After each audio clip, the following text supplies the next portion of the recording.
Akala ko ano din eh. Naging komportable na din yung sarili ko na siya na. Masakit, sobra. As in, parang iniisip mo kung saan ka nagkulang. Inaamin ko naman, nasaktan pa rin ako. Kumuha na akong ng ano bang tawag nun? Nung rope. Yung ganun lubid. Kailan mo na-discover na mahilig kang humarap sa camera? Gumawa ako ng sarili kong TikTok. Yun. Year? Year 2022. Mga ganun. Pero way back 2015, yun, na-featured ako sa Kapuso mo, Jessica Soho. Agad-agad? Agad-agad talaga. Hindi ko alam bakit. Sa Facebook ka? Sa Facebook ka na-discover? Sa mismo kung ano. Wala pa yung professional mode. Wala pang ganun. Paano ka na-discover? Siguro, nalilibang ako pag kumakanta ako sa harap ng phone at ako lang. Solo mo yun? Oo, solo ko lang yun. Tapos, parang nag-trending siya? Oo, international. Really? Talagang from North America, yung mga ganun. Yung mga iba't ibang klaseng country na nanonood. Anong kanta yun? Puro Bieber yun, syempre. Sa Facebook pala? Akala ko sa Sa Facebook. Doon ako nag-start. Way back nung nag-college ako, 2013 or 2014, mga ganun. Kumanta lang ako sa intramurals namin. Yung intrams, yung mga naglalaro kami. Yun, kumanta ako ng isa sa mga kanta ni Bieber. Doon nag-start. Nag-boom kasi siya sa YouTube.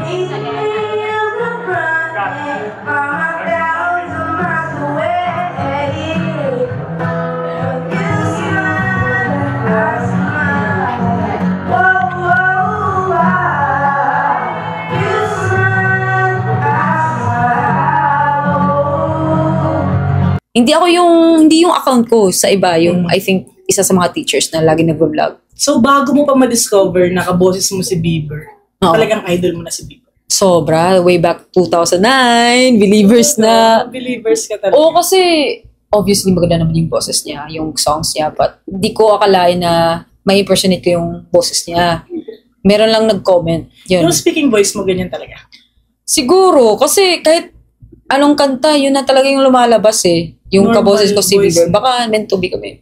Bieber. Sabi ko na yung manlalalaki ka agad sa lane. Kailan mo nalaman na tomboy ka? Ay, nung bata pa ako, I think 4 years old. Talaga? Kasi it's not because yung parang nafe-feel ko na kasi bata pa ako eh. Nakikita ko yung mga pictures ko na lalaking lalaki ako nito. Kahit ibigay daw nila na dress sa akin, di ako sumusuot. Ganun. Pero syempre, you need assurance. Nung high school ako, tinatry ko naman na maging babae, ganun. Trinay kong makipagrelasyon. Natry ko na makipagrelasyon ng lalaki, to be honest. Yun ang unang relationship mo sa lalaki? Pero I tried din yung nakipagrelasyon ako ng babae while I'm in relationship with a guy. Una mong relationship sa lalaki? Opo. Pero nafe-feel mo na tomboy ako. Tomboy ka? Opo, totoo yun. Bakit mo tinry? Takot ako sa family ko eh. Kasi yung family ko, medyo strict that time. So, takot akong aminin ko ano yung true identity ko. So, sabi ko, why not try mo na makipagrelasyon sa lalaki? Baka magbago pa ako.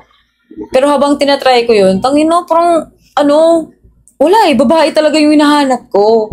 That's why I found someone noon, naging ex ko. Naging matagal din kami doon. Pero bata pa kami puppy love, ganun. Pero at least, sure na ako sa sarili ko na tomboy talaga ako. So, hanggang sa naging confident na ako, mahaba pa nung buhok ko, inamin ko sa family ko na tomboy ako. Paano mo inamin sa pamilya mo? Like, kasi ang hirap nun eh. Parang nagmi-meeting kami, parang ganun. Nagkaroon kayo ng conversation talaga? Yes, with whole family ko talaga, yung sisters ko, yung brothers. Like, paano kayo nagtipon-tipon? Kasi nahihirapan na din ako.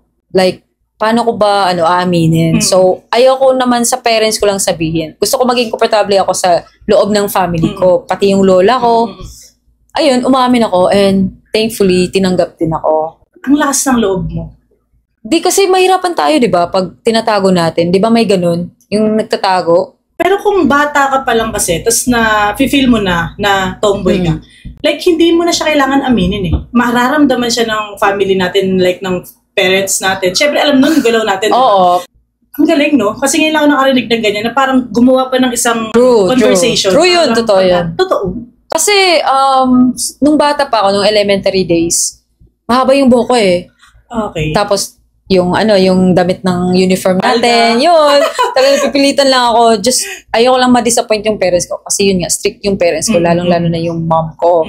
So, ayun, way back, siguro mga 3rd year or 4th year high school ako, yun umamin na ako kasi nahirapan na talaga ako. Hindi mo na alam yung kikilos. Oo, and ayoko din, habang nakipagrelasyon ng mga babae, parang patago. Ayoko ng patago. Gusto ko ilabas yung totoo para hindi naman ako mahirapan sa harap ng family ko. Bahala na yung mga random people. Basta yung family ko okay. Ganon. As long as alam ng family mo, pagka na-open mo sa kanila, like, parang may freedom ka na nagawin lahat ng gusto mo. Diba? Tama yan. Oo, yun. Doon talaga Hindi mo akalain, no? Doon kasi talaga nag-i-start di ba? Tinanggap mo ba sa sarili mo na tomboy ako, so kailangan ko aminin sa nila. Actually, noon pa, tanggap ko na yung pagiging tomboy ko. But, yung kinakatakutan ko is yung family ko. What if hindi nila ako tanggap? Ganun. Kasi, na-experience ko din yun sa isa sa mga pinsan ko na first degree ko talaga, pero bading siya. Okay. Nakita ko yung experience na yun na parang hindi siya tanggap agad-agad. So, kasi noon, ang mga bakla, binubugbog yun. Yun yung sinisisi mo sa buong mundo. Di ba? Like, yung mga panahon dati, mas maraming umaamin nun, bakla Nila bawal sila sumagala, bawal sila sumali sa pageant, binubugbog sila. Totoo yun. Kaya tayong mga tomboy, pag nakita natin na ganun yung experience ng mga gay dati, natatakot tayong umamin. Totoo yun. Yun yung iinisip ko noon. So, sabi ko, baka nagka-curious lang ako sa identity ko. So, why not try to be in relationship with a guy or a boys, band, whatever it is. Wala mas nangigibabaw yung pagiging tomboy ko. Anong pakiramdam mo nung makapag-out ka sa family? Sobrang sarap sa pakiramdam. Like, hindi na ako mag-pretend na gusto kong yung mga pambabae, yung mga make-up. Hindi ka na mag-iinarte, di ba? Because honestly, before ko ilabas yung identity ko, pinipilit nila ako mag-makeup. Kailan ka nagpa-cut ng hair? 4th year high school. Yun. Ano bang tawag yung 4th year ngayon? Grade 12 ba yun? Ayun, grade 12 ako nagpagupit ako kasi after ko umamin, nagpagupit ako agad. Ang sarap sa pakiramdam. Pag malaya ka. Totoo. Wala ka nang pakialam sa sasabihin ng ibang tao kasi tanggap ka na ng pamilya mo. So, hindi na po ako nag-baby bra. Nag-binder. Nag-binder na po. Noon kasi hindi uso ang binder. Tube yun. Tube. Ano bang tawag nun? Yung parang meron, pang lalaki yun, pero ginupitan mo. Parang supporter sa lalaki. Ganon, supporter yun. Kasi parang dati, hindi ko rin alam ang binder pero ang gamit ko kasi dati, yung benda. Alam mo yung pagka may pilay ka, yung iniikot sa katawan. Nare-wrap mo. So imagine, paikot-ikot ako bago Grabe siya yung matapos. struggles talaga, no? Oo. Nung nag-high school na ako, naririnig ko na ang gamit nila is supporter daw sa lalaki. Ginugupit daw yung sa ilalim, yung pang-support. Then ang natitira yung pinaka-strap. Tapos yun, gano'ng kakapal yun? Depende yun kung ano yung gusto mong bilhin, kung anong size, ganito, ganyan. Yung sa akin, sakto lang. Siguro dahil mataba na talaga ako noon, pumayat na ako nung high school or college. Ang dami nagsasabi, bakit daw yung mga tomboy, alam naman daw na tomboy kayo, bakit daw gumagamit pa ng binder? Bakit ba? Tanggap ka na ng magulang mo. Gusto namin maging confident din, syempre. Gusto ko maging confident kasi alam ko meron akong watermelon o ano ba yung tinatawag nyo sa amin. Pero gusto din namin, mukhang din, yung kung saan kami komportable. Kasi mga babae, nagbabra din naman, yung mga lalaki, di ba? Like yung iba nga, iniipit pa yung tiyan na malalaki. Yes, correct. Girdle ba tawag doon? Kung saan tayo komportable, di ba? Tama. Hindi nila maiintindihan lalo yung mga nagja-judge lang sa atin, yung mga babae, yung mga lalaki na, ba't pa kayo nagbabinder, ganyan, magkaka-cancer lang kayo. Hindi nyo kasi naiintindihan yung pakiramdam na gusto namin maramdaman. Like, yung walang babakat sa dibdib namin. Totoo. Kung saan din kayo komportable, like kung ano yung Pwede gusto nyo suotin o ganito, yun din yung nafe-feel namin. Kung saan kami kasi hindi komportable. gumagamit ng binder, di ba? And wala tayong pakialam doon, nire-respect natin yun. Kasi decision nila yun So, kung ano yung decision namin, respetuhin nyo na lang. Kasi kayo, kung saan kayo confident, nirespeto din namin kahit wala kami pakialam. Nasa Pilipinas tayo. Totoo. Lahat talaga issue. Lahat. Kahit may may muta lang yung mata mo, issue na agad. Totoo! Yun. Baka napakamarites dito sa Pilipinas. Pero tanggap naman namin. Nasanay na. Pero yun people judge. Para sa'yo, ano yung pinakamahirap na pagdadaanan ng isang tomboy? Noon talaga, to be honest. Di ako sanay at first na tinatawagan akong tomboy. Na-offend ka? Na-offend ako and I'd rather called by my name or yung parang kung saan yung mas respeto yung pagtawag nila sa akin. Kasi pag tinatawag ako noon ng tomboy, parang bully na yun Feeling mo bully na yun. nababastos ka? Oo, bully na yun para sa akin. Pero ngayon, kahit anong itatawag nyo sa akin, pangit, pangos, tomboy, wala akong pake. marami pa rin nagmamahal sa akin. Totoo. Pagtanggap mo kasi yung sarili mo, kahit ano pang gawin, kahit ano pang sabihin ng ibang tao sa'yo, wala ka nang pakialam eh. As long as mahal ka ng family mo, di ba? As long as mahal ka ng mga kaibigan mo, wala ka nang pakialam sa sasabihin ng ibang tao. Sino ba sila? Para intindihin natin yung nararamdaman. Kayo ba bumubuhay sa amin? Di ba?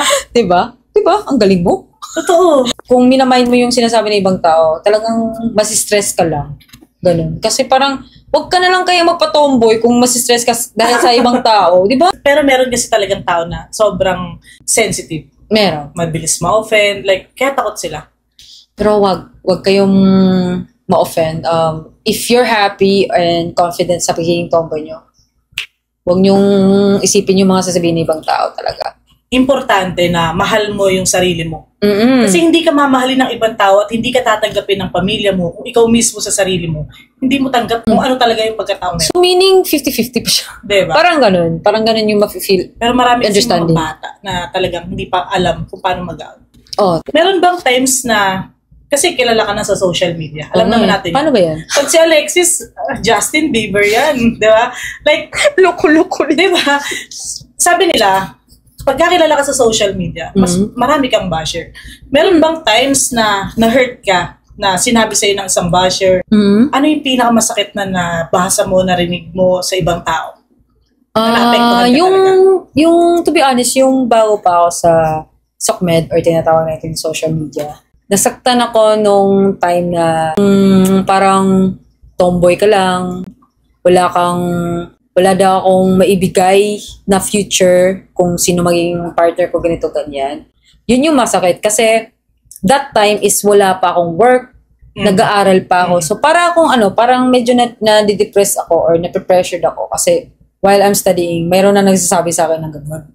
Hanggang sa umabot yung time na nakapagtapos ako, sabi ko, sana yung mga bashers ko gumanon ako. That time, sana yung mga bashers ko yung sinasabi na hindi ko kayang maging matino as a person or yung as a student, parang ganun. Pero talagang kineri kong mag-aral kahit na hindi naman ako good tomboy nung nag-aral pa ako ng college. May bisyo ako, nag-yosi, umiinom. Pero kahit pala ganun ka, kaya mo pa rin makapagtapos ng ayusin pag-aaral. Sarili mo. Oo. Kasi pag gusto mo uminom ka. Pero once na may pasok ka talaga. Ganun. Minsan yung basher, no?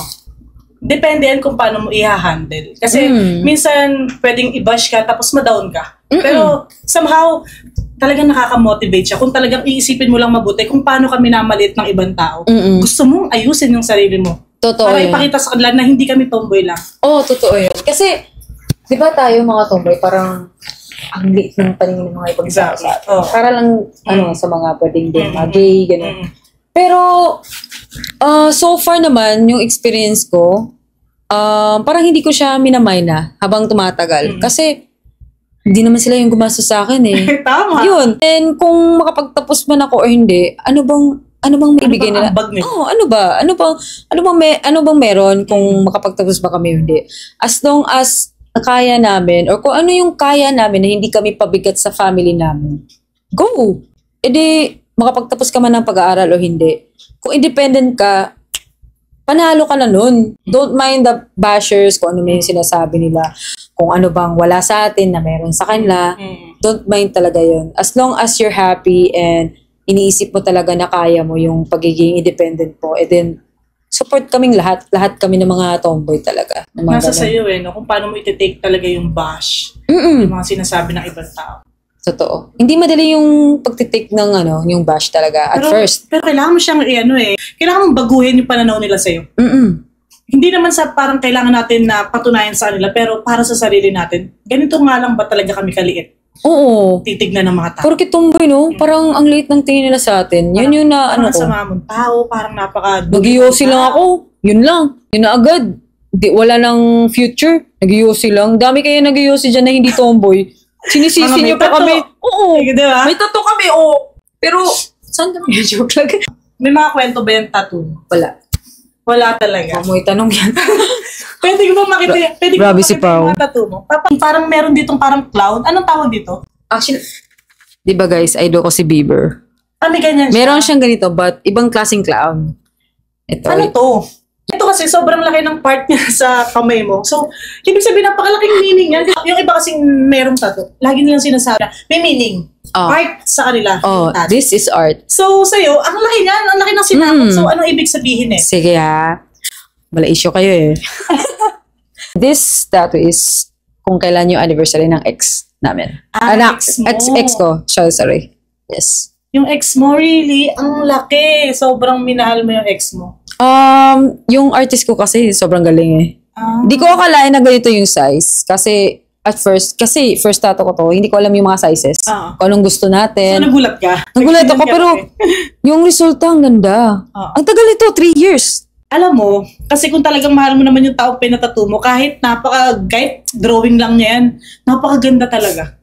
Hindi, inamin ko naman, hindi ko naman nire-reject yun. Pero may nakita kasi akong name sa ganito mo. Ano ba yan? Ang sama niya. Verse ba yan? Ang sama mo talaga. Meron kasi ako nakita sa kanya na merong name dito. Dito sa Rose. Ayan. Ano yung name? Yung pangalan ng ex, guys. Nung una, grabing kamahal. Iba yung tattoo artist ko nito. Trinay lang niyang okay ba yung ink.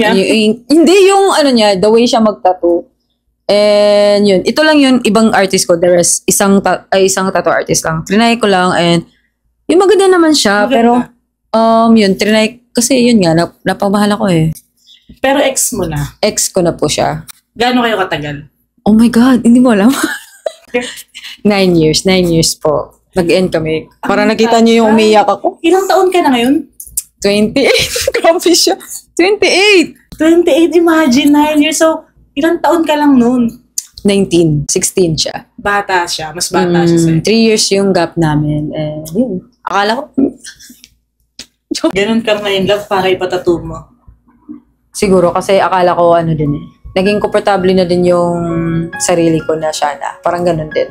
But, tinanggap ko naman kung ano yung latest na nangyari sa amin. Ganun. But, syempre at first, masakit. Sobra. As in, parang iniisip mo kung saan ka nagkulang or may mali ba ako habang yun yung nangyari. But, I just realized na siguro, yun siguro yung dapat mangyari sa amin. Yung mag-end na kami. Mag-separate ways. Next chapter na po. Parang ganun. Kasi akala ng iba, I'm just protecting myself or parang nagpre-pretend lang ako na healed na ako. Depende kasi yun sa reason. Kailan ba kayo nag-break? Nalaman ko kasi yung July 21. July 2025. Kasi nakita ko na nag-announce kayo eh. Like, sobrang kumalat siya. Closure video. Yung closure video nyo. Opo. And sobrang emotional mo. So, hi guys! So ngayon, may importante kaming sasabihin sa inyo. Huwag kayong magbibigla. napag-desisyonan namin na magkanya-kanya muna kami ng path. Gusto namin magpasalamat kasi grabe yung support na binigay niyo sa amin from the start. At sana supportahan niyo pa rin kami sa kanya-kanya namin individual lives. Salamat sa lahat ng ginawa mo for me and my family. Thank you.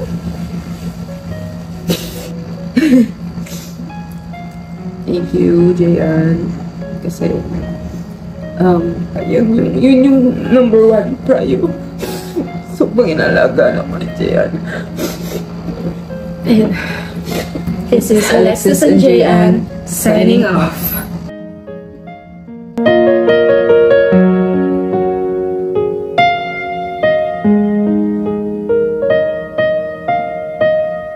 Inaamin ko naman, nasaktan pa rin ako. Kahit na, 4 days ago yung nalaman ko, masakit pa rin, syempre. But, ngayon, healed na ako, move on na po talaga ako. Para sa akin siguro, dahil tinanggap ko siya agad. Maraming tao, maraming taga-subaybay nyo, ang gustong malaman kung ano yung reaction mo nung unang lumabas yung video ng ex mo and yung bago niyang partner. Ako, hindi ako nagulat. Hindi talaga ako nagulat. Kasi alam ko na yung sitwasyon. Alam ko naman na, nag-expect na ako na meron talaga silang pictures, videos. Nung may nag-report sa akin hindi ako talaga yung, nagsustalk. Parang ganun. May nag-send sa akin through Messenger yata yun, or Instagram. Hindi ako nagulat. Ang nangyari is, para akong nadi-disappointed that time. It's because, naisip ko na, naku, paano na si Gian ito? Siya yung inisip mo. Oh, paano na yung ex ko? Baka iba siya. Sure ako ibaba siya. Kasi, hindi pa umabot ng 1 month. Meron na yung video na yon. Alam mo yung inisip ko? Concern. Concern ako kay ex. Kasi Yun yung sarili mo ang iniisip mo. Oo, hindi ako nagpe-play safe ha. Concern talaga ako that time. Kasi, sure ako, kahit wala pa nagbabash sa kanya that time, yung bago pa lang na-upload, sigurado ako, meron talaga. Kasi magugulat. Oo naman. Kasi fresh pa eh. Oo. But, you know guys, wala akong magawa if yun yung gusto nila. Support pa rin ako. Okay? Kasi, wala eh. Sila yun eh. So, hindi ko na kasalanan if meron talaga magbabash. Although, sinabi ko na sana hindi na lang na-upload yun ng agad-agad. Kasi, I think, if I'm not wrong, 3 weeks, malapit na yung mag 1 month, sana hinintay man lang. Parang ganun yung inisip ko. Oo. Pagitan, tapos Oo. pinost. Tapos pinost, pero wala akong magagawa guys because it's their account. Chokmed nila yon. So, Relationship na nila yun. Oo, relationship. Sila yon. So, wala akong magawa kung meron talagang magagalit or masashock. Pero that time, hindi talaga ako na-shock. Meron bang time na dumating no, after mo makita yung video na yun, is nag-breakdown ka, like umiyak ka ng sobra? No. Wala talaga. Wala. Kasi natanggap mo na. Oo, hindi to denial tinanggap ko talaga. As in, when I saw the video, kasi meron nga nag-report, nag-send sa akin, I just played it once. Once lang. Nakita ko lahat. Okay, yung lahat-lahat, alam niyo na yun. Pero hindi ako umiyak. Hindi ako parang, ano ba yun, nagsusuntok ng pader, ganun. Hindi guys, kasi I know na eh. Alam ko naman mangyayari pa rin yun. You guys, na-shock kayo kasi, yun nga eh, hindi nyo alam yung story. buong story about ako, hindi ako nag-play safe. Again, hindi ako nag-play safe. Talagang, yun. In-accept ko na agad. Once I played that video, wala.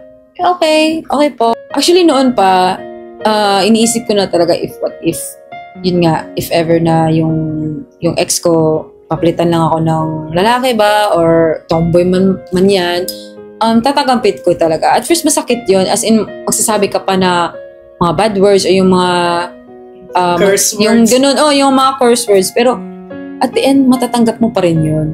Makapag-move on ka pa rin. And, kung isa-stuck mo yung sarili mo, na ganung sitwasyon, like, gusto mo pang mag-emote, masaktan, para saan Waste pa? of time. Waste of time yun. Kasi wala na eh. Isipin mo yung sarili mo kung bakit ka nabubuhay pa rin dito sa mundo. Totoo. Huwag mo idami yung sarili mo just because nasaktan ka dahil pinapalitan ka na, ng lalaki man or tomboy man yan or babae man yan, bisexual. Isipin mo yung sarili mo kung bakit hanggang ngayon, kahit break na kayo ng ex mo, bakit buhay ka pa rin, hindi ka nag-iisip ng suicide. Parang ganon. Meron kasing mga tao talaga na nag-iisip ng suicide. Lalo pag iniiwanan sila. Inaamin ko, nag-attempt, hindi ako nag-iisip lang. Nag-iisip lang ako. Hindi talaga yung parang kumuha na akong ng ano bang tawag nun? Nung rope, yung ganun lubid. Hindi ako gumawa nun, nag-iisip lang ako. Pero I just realized na, why? Like, lumapit ako kay God. Hindi ako nagtanong sa niya, bakit ginawa niya sa akin to. Ang sabi ko kay God, kung ano man yung nangyari sa akin ngayon, ikaw na bahala sa akin, God. Sa present ko ngayon and future ko. Gumanon talaga ako, bro. As in, siya yung unang nilapitan ko. Even yung family ko, hindi ko nilapitan about that. Hindi nila alam yung reasons kung bakit nangyari ito, ganito, ganyan. Although, iniisip ng mga tao na may may third party. Yun. Pero guys, to be honest, I'm not mad at her anymore. Supportado ko kung saan siya masaya. Kaya kayo guys, support nyo lang siya. And move on na tayo. Kasi may iba ngayon, hindi pa rin nakapag-move on. It's because maybe na-feel nila yung na-feel ko. Minahal kayo. Asawa ko. Marami kasi kayong videos na talaga naman. Sobrang dami. And sabi ko, hindi ko naman kayo masisisi. Hindi ko masisisi yung mga supporters namin. But, wala eh. Nangyari na. So, I think best way is hindi naman siya makalimutan agad-agad, but accept na lang talaga. Kasi ayoko ding iniisip nyo, baka iniisip nyo na sinisiraan ko siya ngayon, ganito, ganyan. Pero wala naman kayo narinig sa akin. As in, nasaktan man ako, hindi ko man makalimutan agad yun, but still, sumusuporta pa rin ako sa kanya kung saan siya masaya. Narinig ko naman dun sa video na sinabi mo na, sobrang nasaktan nun eh. Then sinabi mo na, sobrang inaalagaan ang ex mo. Yung 9 years kasi namin, guys, hindi, yung nakikita niyo sa sockbed, doon, nakikita niyo ako doon na parang ako yung mas more in love kay JN. But hindi niyo alam sa behind the scene talaga. Kasi Gaano ka kamahal ng babae? talagang si ex talaga, si JN, ninalagaan niya talaga ako. Lalong-lalo na pag may sakit ako, ganito, ganyan. Pero yun nga, yung nangyari ngayon is, siguro, may reasons naman lahat eh. All we have to do is just accept lang. Accept lang.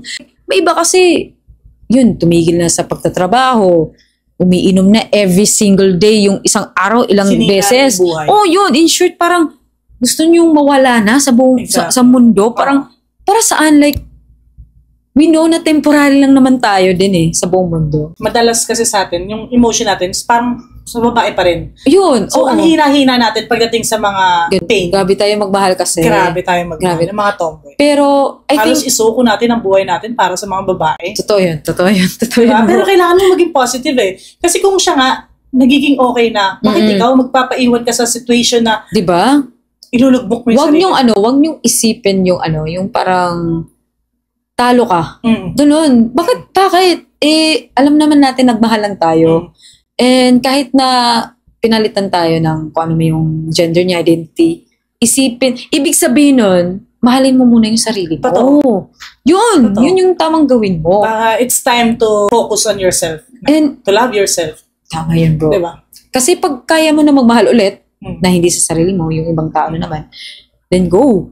Walang pumipigil sa'yo. Kahit na sino man yung nagsasabi sa'yo na I think it's too early or ano ba yun. Kung kaya mo magmahal ulit ng ibang tao and give your trust again, then go. Walang pumipilit sa'yo. Yung sarili mo lang magdesisyon nun. Hindi ka talaga magkakamali, no? Pagka Diyos yung nilapitan mo. Pag sobrang Totoo. masasaktan ka na. Totoo. Kailangan mong isuko sa kanya lahat. Totoo yun. Kasi Diba? I hate yung kinu-question ko siya si God.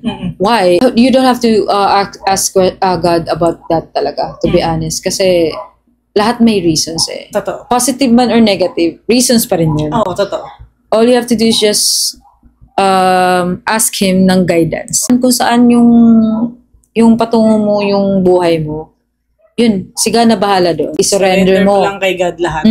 Kahit Hindi na hindi ka mo siya napabayaan nakikita. eh. Yun. Minsan kasi akala mo, tinanggal niya yung tao sa'yo kasi gusto ko niyang saktan. Hindi. Hindi. Kasi gusto niyang may mas Mahal na mahal marating tayo ka ni pa. God. Diba? Kahit ganito yung identity natin, mahal na mahal tayo ni Totoo. God. Totoo yan. Kasi yung iniisip nila, ganito tayo, tomboy. Iniisip nila, hindi tayo love ni God. Paano mo nasabi? Diba? May mga tao magsasabi dyan na, oh yan, kasi iniwanan ka, kasi tomboy ka, pinagpalit ka sa lalaki. Grabe yung ganun eh.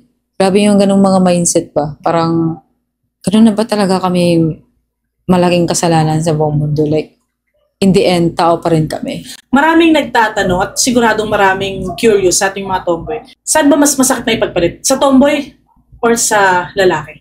Yung totoo? For me, mas masakit pag tomboy. For me, hindi ko alam sa iba. Kasi pag sa lalaki, obviously, Alam mo na. alam na wala natin kung anong wala sa atin na meron sa kanila. But, it doesn't mean na panalo sila. Yes. Okay? Respect pa rin sa mga lalaki, but wag niyong isipin na parang talong-talong na tayo. It's because they're lalaki sila. Parang gano'n.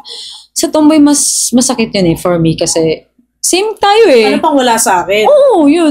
Binigay mo na yung lahat. Pero sa Totoo. tomboy, sa ibang tomboy pa rin napupunta, di ba? Meron kasing pananaw na pagka sa lalaki, okay, given na parang para sa lalaki siya, okay, wala namang masama ron eh. Hihilingin pa nga natin na sana maging maganda yung future niya doon sa lalaki. Pero pag sa tomboy, anong kulang sa akin? Doon mo mako-question yung sarili mo na, anong pagkukulang ko? Bakit kailangan mo ko ipagpalit sa kapwa ko? Olo, grabe si Pao. Totoo, no? Pao, ladies and gentlemen. Totoo. Kasi pag sa lalaki, wala ka nang masasabi. Okay, gusto niya siguro ng family, gusto niya siguro ng maayos na future. Hindi ko naman sinasabi na walang future sa mga tomboy. Kasi kayang gawin lahat ng tomboy para sa taong mahal nila. Totoo. Kaso nga lang, pag hindi para sa'yo, hindi para sa'yo. Kahit ipilit mo. Ang hirap kasi pag pinipilit mo sarili mo Kung Hindi halata nagiging namang wala nang patutunguhan yung Totoo. relationship nyo, hindi na magbalik talaga. Tanggapin mo na lang. Pero sa loob ng 9 years nyo, gaano ka naging kasaya sa taong minahal mo? Naging masaya ako since from the beginning talaga. Sa loob ng 9 years namin, ang hindi ko makalimutan is yung pagiging supportive niya talaga. Yung parang kahit na sobrang busy ko, naintindihan niya yung ginagawa ko. Kasi ang ginagawa ko is not just for myself, para sa aming dalawa. At pati yung mga pusa namin. Kasali na yun. Meron kaming pusa. Yung mga baby nyo. Yun yung mga kids, yung mga bata namin. Ganun. Bihira lang yung ganun, yung makaintindi talaga ng pagiging busy mo, di ba? Kasi minsan wala na kayong oras sa isa't isa, but still, Hindi siya nagde-demand. Hindi siya nagde-demand. Sumuporta pa rin siya sa akin. Yun yung one of the best na nangyari sa amin sa loob ng 9 years. Hindi ko nakikita na parang pangit yung pinagdaanan mo. Kung gaano ka ka-strong. Ibig sabihin, ganun kang minahal ng ex mo. Ganun ka binigyan ng pagmamahal. Kasi naging strong ka eh. Kasi sa loob ng relationship nyo, nakita ko din naman sa mga comments na marami nagbabash and pinagtatanggol ka talaga ng ex mo. Nakikita namin yun as viewer ng mga videos nyo. And ibig sabihin, ganun kang binuo. Ganun binuo ni Jayan yung pagkatao mo. Para matanggap mo yung sarili mo na kahit tomboy ako, kahit pinagpalit mo ako sa lalaki, hindi para magkulang yung tingin ko sa sarili ko. Totoo yan. Guys, di nyo alam yung buong buhay namin sa loob ng 9 years. Hindi kayo kasama nun. But, hindi ko rin kayo masisisi kung ano yung nakikita nyo. Doon talaga kayo nagbe-base. Meron kasing mga nasaktan dahil, syempre, mahal ka. Bilang ikaw, si Alexis, mahal ka. Kaya may mga nag-judge. Pero hindi natin yun may iwasan. Pero sana, kaya nilang maintindihan na matanggap. Yun. Tanggapin. Tanggap ko na nga na ako yung nakakumit ng tao. If you still want to bash her, wala akong pakialam or support her, mas maganda yung support. As in, like, if you're happy, guys, na masaya siya, that's good. Kasi, ako, gusto ko positive lang. Positive lang talaga. Kasi, pag puro negative, like, di ba, maging miserable yung buhay mo, like, down ka na talaga. Parang, kawawa ka na. Parang ganun. Kamusta ba ang puso ngayon naman ng isang Alexis? To be honest, baka isipin nyo, ready na talaga ako. Are you ready? Yes, but pumasok ulit sa isang relasyon? Yes, to be honest. Kasi almost 2 months na din akong single. Parang ganun. Almost 2 months or 2 months. Grabe mag-move on Sobrang... Hindi. Gusto mo stuck pa ako? Gusto mo. Pero honestly, ready na ako ulit pagmahal. But this time, I'll make sure na kung ano yung kulang ko at pagkakamali ko noon sa last relationship ko, I'll make sure na hindi ko i-apply siya sa new relationship ko. Ang ganda nun. Kung meron kang gusto sabihin sa mga viewers, sa mga supporters nyo, ano yung gusto mong sabihin sa Guys, supportahan niyo si Pao. Parang unang-una sa lahat, gusto ko mapasalamat ni Pao sa pag-invite niya dito sa podcast niya. Actually, bago pa lang to, di ba? Exactly. Ako yung first visitor, first guest, I mean. Kahit payat ka, isa kang bigating guest. Hello? Ano ang masasabi mo sa mga supporters mo na mahal ka? Hindi, honestly, first, thank you guys so much talaga sa support niyo. I mean, hindi naman siguro dahil sa breakup din, pero talagang 100% yung support nyo sa akin, and kung hindi dahil sa inyo, hindi ako mapupunta dito sa Maynila, to be honest. Kasi hindi naman ako mapapansin ng mga bigatin dito sa Maynila, katulad ni Pao. Bigat ni Pao, gano'n. Kung hindi dahil sa inyo, like, thank you so much guys, and alam nyo, isa ito sa pinakamalaking blessing na dumating sa buhay ko, and sobrang saya ko ngayon, as in sobra, and sana hindi kayo magsasawang sumuporta sa akin, and syempre kay Pao, supportahan niyo siya guys sa kanyang podcast, kasi bago pa lang ito, ako yung naging first guest niya dito sa podcast, and grabe yung Justin Bieber agad, diba? Grabe yung mga questions, diba? Very personal. Hindi nga, si Pao, sobrang supportive din niya sa akin kung saan ako masaya. Kaya, yun din yung nararamdaman ko sa inyo. Love yan. Love ako ni Pao, maging kami na after nito. Kasi ito, napakahirap to para sa ating mga iniwanan Sige. Ikaw, para sa'yo, kung meron kang gustong sabihin doon sa tao na kinakasama ngayon or bagong partner ngayon ng taong minahal mo, gusto mong sabihin sa kanya? Unang-una, talaga, sana alagaan niya talaga yung minahal ko. And sana if ano man yung kulang ko, kung ano man yung pagkakamali ko, yun yung yun yung iwasan niya. kung inalagaan ko siya, mas more siya. Yung mas inalagaan niya, mas gawing reyna niya yung minahal ko. Ginawa ko siyang, naging reyna ko siya nung naging kami, but I'm pretty sure na meron pa din akong pagkukulang as a human being, as a person. So, ayun, I'm sure naman na mahal mo yung minahal ko, but hopefully walang masasaktan. Kahit ni isa sa kanila, sana walang masaktan. And yun, wish ko sa inyo, sana, siguro, baka kayo na din. I don't know, baka kayo na sa isa't isa, but yung wish ko talaga is huwag mo siyang saktan. Yun lang, huwag mo siyang saktan. Huwag mo siyang yung gagawin mo. Parang lokohin, ganun. Huwag mo siyang lokohin. Yun lang, kasi alam ko yung pakiramdam nung naramdaman ko na nagkamali ako sa kanya. Yun lang. Kay Jayan, anong gusto mong sabihin? Hi. Joke lang.